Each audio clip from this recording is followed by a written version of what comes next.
সিদ্ধান্ত নিয়েছিলেন সেটি হলো ভ্যাট চালু।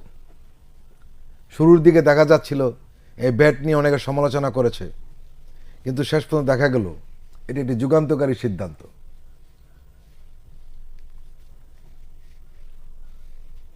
তার এই পদক্ষেপ সরকারের জন্য করের আওতা বৃদ্ধি এবং রাজস্ব অনেক বাড়িয়ে দেয়। এবং পরবর্তী সময় যে সমস্ত রাজনৈতিক দল ভ্যাটের সমালোচনা করেছিল, তারা যখন ক্ষমতায় আসে তখন দেখা গেল খালেদা জিয়া প্রবর্তিত ভ্যাট তারা রেখে দিয়েছে। তত্ত্বাবধায়ক সরকার নিয়ে আন্দোলন হয়েছে এবং শেষ পর্যন্ত খালেদা জিয়া এই তত্ত্বাবধায়ক সরকারও প্রবর্তন করেছেন। এখানে একটি লক্ষণীয় বিষয় ছিল, জনমতকে বেগম খালেদা জিয়া সবসময় গুরুত্ব দিতেন।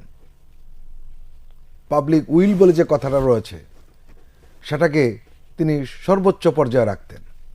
জনগণ চেয়েছিল তত্ত্বাবধায়ক সরকার হোক, দলীয়ভাবে খালেদা জিয়া প্রথম দিকে সেটি না মানলেও কিন্তু মানুষের যে চাওয়া সেটিকে তিনি মূল্য দিতে একদম দ্বিধা করেননি। 1996 সালে একটি নির্বাচন, 15 ফেব্রুয়ারি নির্বাচন হয়েছিল শুধু তত্ত্বাবধায়ক সরকার প্রবর্তনের কারণেই। কারণ ওই নির্বাচনটি না করা গেলে তত্ত্বাবধায়ক সরকার প্রবর্তন করা যেত না। আমরা দেখেছি বিনা প্রতিদ্বন্দ্বিতার নির্বাচন, আমরা দেখেছি রাতের নির্বাচন, আমরা দেখেছি ডামি নির্বাচন।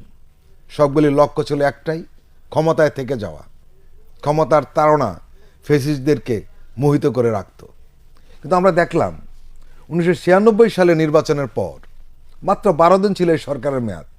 তত্ত্বাবধায়ক সরকার আইনটি প্রবর্তিত হওয়ার পরপরই বেগম খালেদা জিয়া সরকার ভেঙে দেন। তিনি ক্ষমতা থাকার চেষ্টা করেননি। এটি নিঃসন্দেহে একটি অনন্য নজির। 15 ফেব্রুয়ারি নির্বাচন নিয়ে অনেকে সমালোচনা করেন, তারা এই দিকটিকে সামনে আনতে চান না। কারণ এই দিকটি সামনে আনলে বেগম খালেদা জিয়ার কৃতিত্ব হয়। আমরা দেখেছি বারবার তার প্রতিপক্ষ এই বিষয়টি নিয়ে তাকে আক্রমণ করতে দ্বিধা করেনি।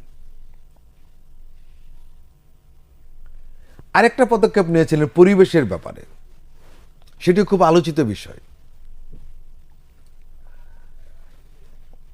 2001 সালের 1 অক্টোবর অনুষ্ঠিত নির্বাচনে বিএনপি নেতৃত্বে 4 দলীয় জোট সংসদে 2/3 অধিক বেশি আসনে জয়ী হয়।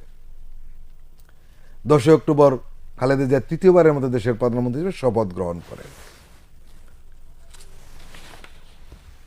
তৃতীয় মেয়াদে পরিবেশ সংরক্ষণে খালেদা জিয়া নেতৃত্বে জোট সরকার বেশ কিছু উল্লেখযোগ্য পদক্ষেপ নিয়েছিল।